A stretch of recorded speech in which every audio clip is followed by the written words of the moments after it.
the DJ. Yeah! Great Gatsby. Yeah, he's covering everybody's tab tonight. That's awesome. That's awesome. Give it up to the magician too. I forgot his name. Killed it, man. Good job. Good job.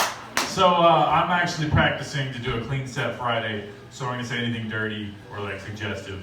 So if I do, just let me know. Clean shit. Yeah, clean stuff. So I just had the worst diarrhea of my life yesterday. I don't know if you guys have experienced that. I did the spicy wing challenge at Buffalo Wild Wings. Have y'all tried that? It's horrible. It's suicide. It's terrible. I wasn't even gonna do it. A friend was like, hey, come on, man, we'll do it together. It'll be easy. He talked me into it, right? So I started eating it. My mouth is burning. My lips are on fire. I'm crying tears into my wings. You can't use a napkin, so there's food all over my face. I look like a giant toddler. I'm crying tears into my wings, and I'm like, my wings are just covered in my own tears. So I'm like eating my own pain, which I don't know if it's like a metaphor for how my life's going. I have to talk to my therapist. Yeah, but relatable. I look over, and my friend's not even eating. He's recording me. Yeah, it's messed up. And then I look up, and the whole restaurant's cheering me on. Yeah, like kids are coming up on their dad's shoulders. Everyone's like standing around me. Waitresses are clapping. Like, you shouldn't be cheering for, you're cheering for obesity. Like, it's the most embarrassing moment of my life. Oh my God. You know, like, don't cheer for me. Cheer for the guy in the corner eating a salad. He's gonna see his grandkids, you know? He's gonna have a good life. What do they call the people that eat salads at bars? Terrorists? Right, terrorists, yeah. I have a lot of friends who are into these fat diets, you know. I get a couple of friends who are like, I'm going keto in January, doing the keto diet. And I'm going vegan. I'm a vegan keto. I'm a veto. We're all going veto this month. Like, okay, I just won't talk to you this month then. They love to talk about it, right? Like, please tell me about your diet for the next 45 minutes. That's where I'm really interested. Tell me more.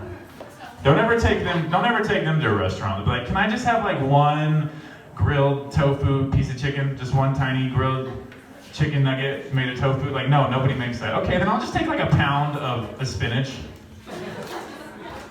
Oh man, but I finished the challenge, guys. I finished the challenge. The challenge, you're supposed to win a shirt and get your photo on the wall, right? But I finish, and the lady's like, oh, we're out of shirts, and no one has a camera. Like, okay, so like, how am I supposed to tell people? It's like, oh, they'll just have to trust you, you big fatty, whatever. I don't know what you said. The fake story didn't happen. Yeah, the fake story didn't happen. She's right. She's right. Thank you. I'm sad. No, but they don't tell you the real challenge isn't at the restaurant. The real challenge is the next day. That challenge is called, you have to take a shit, you have 20 seconds, go. And I felt that challenge twice. So, ruined my favorite pair of pants, guys. Have you guys ever sharted? Yeah, it's the worst, right? The first one's a surprise, you know, first one's a freebie. Second one, that was on me. I was feeling adventurous. I believed in myself too much is the problem. It's tough, man. It's always in the worst times too. At work, you know? You ever ruin your favorite pants at work? You just gotta walk around the office just like, I'm going home, I hurt my back. It's like, oh, it looks like Matt just pooped himself. Yeah, then everybody knows. Then I'm that guy at the office. I have to leave and burn it down. It's a struggle, it's a struggle. And I was on my way home, right? I'm speeding. I can't put my butt on the seat because it's on fire. I don't want to make a mess, so I'm just like hunched over like some weird game of like Mario Kart.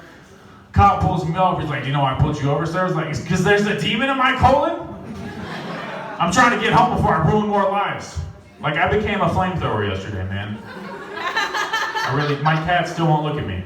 It's messed up. I don't know if you had a demon in your colon, but it's tough. I had to call a priest and a plumber. Yeah. But I think we all got closer to God that day, so it was good. It was good. 2019's been cool, man. I messed with the Ouija board for the first time. I don't know if you guys have seen those things. Those things are crazy. Yeah, everybody warns you about Ouija boards. Like, don't do it. Don't do it. Don't ask questions you don't want to know the answer to. Say goodbye. And they were right. They were right, because I just found out my dad's gay. Yeah, I know. I don't know how to tell him. How do you get your dad out of the closet? That's the real question. Just been trying to show him gay movies, you know, like Brokeback Mountain and Captain America. And I'm just, you know, inviting him out to the gay bars. But now my dad just thinks I'm gay. Yeah, it's been really awkward for our weekly wrestling match. I was like, stop poking me! Stop! Who's pile driving who? Start making eye contact. Guys, I'm joking. I don't have a dad. He might be gay though, you know. It's up to him. Whatever he feels is right. No, but I just got out of relationships. You give each other nicknames and everything. Like my ex, she called me daddy one time, you know, and I didn't know how to respond. Yeah, I didn't know how to respond, you know, because I wasn't raised with a father, so I just did what he would do, and I just left and never called her again. Yeah, you have to. That's what you gotta do, man. We're in some scary times. 5 minutes already? All right, we're in some scary times, guys. I think the world could end soon, you know? Some stuff is going down, guys, and it sucks for us, because we're like the worst generation to have to deal with this, you know what I mean? It's awful. Like when the bombs drop, I'm just gonna start tweeting right away. Anyone else alive still? LOL. Taking selfies. I don't know what I would do, you know? We'd all be trapped together. I'm like, I don't know how to make a fire, I have to Google it. Like, I don't know any phone numbers. If I found a phone, I just have to push random numbers. Like, do I know you? Who is this? Is this my mom? No? Okay. It's scary. It's a scary thought, man. I mean, how long could you go before you have to eat a person? You know what I mean? Like, if we're all starving, how long? I say 7 to 8 hours. Because I gotta eat a lot. I'm a big guy. You know, I gotta eat often. And I feel like I gotta eat someone right away to assert my dominance. You know what I mean? Because if I don't, they're gonna eat me. We're gonna go around the circle and be like, okay, she's a nurse. She can help us out. He's a hunter. He can get food if we can find any. What can you do, Matt? And just be like, I'm kind of funny sometimes. Like, all right, so we're gonna eat Matt. We're all gonna eat Matt. That's the way to go. He's dead. It's gonna be tough, man. People are gonna be stabbing each other in the throats for bottles of water. And I'm just gonna be sitting there like post-apocalyptic Jerry Seinfeld, just like, what's the deal with toothpaste? Don't kill me. I was in B-movie. Oh, I know. I am addicted to my phone though, man. I got mad at someone the other day. I was driving. They ran into my lane. I looked up from my phone to yell at them. I was like, get off your damn phone, okay? One of us has to be watching the road, and it's clearly not me. Addicted, man. You ever lost your phone? Your life's over. It's like, I can't even check Facebook. Do I exist? No, I don't. Try to make plans without a cell phone. Like, hey, let's meet up tomorrow. Yeah, just hit me up. Oh, I don't have a phone. No, we just won't be friends anymore. That's how it works. My uncle told me, he was like, hey man, I miss the 80s before we had cell phones. We just had to find each other. It's like, wow, that sounds like a nightmare. That sounds like the worst time ever. I would never do that. We get made fun of a lot, you know, as millennials, being entitled, you know, but they raised us, you know what I mean? Like, it's not our fault completely. It's not all our fault. Maybe a little bit. But you know who else is entitled and rude? Old people. Yeah. Right? I work in customer service. I work for an insurance company. I won't say the name. It's called Farm State. I work for Farm State, and I have to deal with rude people every day. They're always yelling at me. They're always coming to me like, hey, why is my insurance bill going up? I'm just like, I don't know. Maybe because you hit 3 mailboxes and a blind kid on the way here. It's not how it works, man. I don't know if you drive a Jaguar if it's a cat stuck in your grill. You don't need a license. And they always get mad at me. Like, hey, Paco, fix my bill. I'm like, hey, it's Matt. Okay, Miguel, whatever. And they get super mad. This guy told me, he's like, I used to deal with peckers like you in Vietnam. It's like, okay, no you didn't, because no one in Vietnam is this tall. Okay, you used to deal with peckers in Vietnam. What were you doing in Vietnam? Is that why we lost? It's horrible. They get on to us for participation trophies. You know, like, you shouldn't get a trophy for 5th place, you damn millennials. I don't think that's the biggest problem. I think the biggest problem are these parents at 6-year-old soccer games who are just losing their minds. Just like, come on, Bradley! Kick the ball, Bradley! Damn it! This is why I drink on your birthday. Oh, you guys don't have alcoholic fathers? Me either, I don't have a dad, remember? Don't forget. Oh, man, that is the problem. You ever notice the people that complain the most about participation trophies are the same people who love the Confederate flag? What is that but like the biggest participation trophy of all time?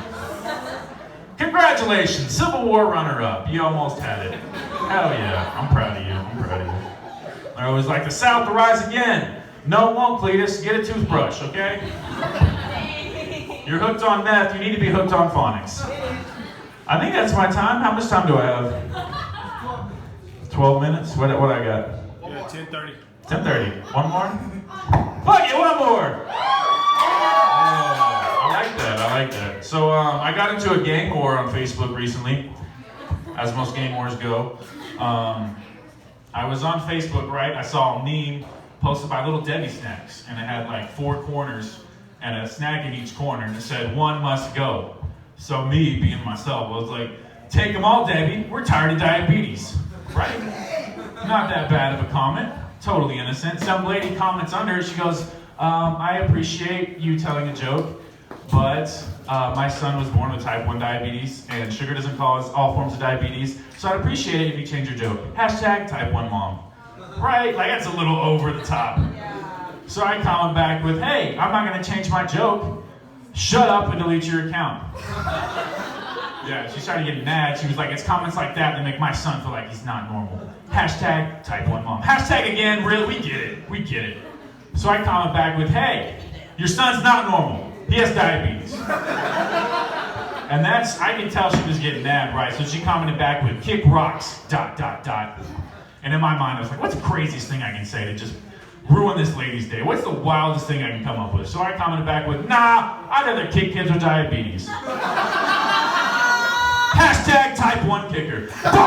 Okay, and that's when all hell broke loose. I don't know if you guys know about type 1 moms, but they run in packs. They run in a gang. They are hardcore, okay? They came after me.